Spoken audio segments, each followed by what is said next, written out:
upē plūs caur mani, nakts vēl elpo smagi dziļi.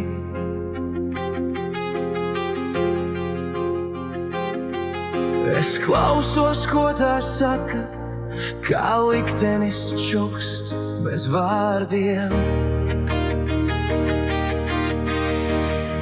Bet vai tas ir stiprāks par mani?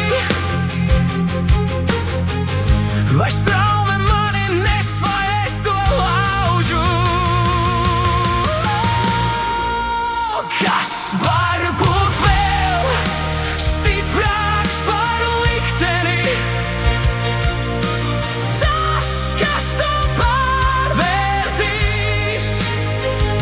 Ja upe lauz sev krastus, es būšu tas, kas nebaidīsies, kas pārvērtīsies, pastāvēs, un es vēl stāvu šeit.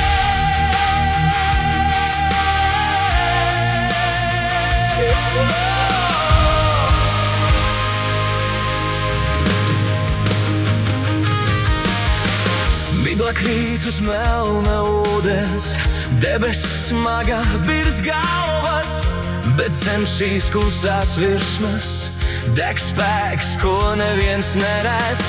Ja straume mani rauj sev līdzi, es kļūšu par pašu straumi. Kas var būt vēl stiprāks par likteni?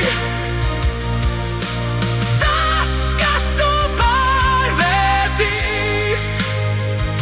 Ja upe lauz sev krastus, es būšu tas, kas nebaidīsies, kas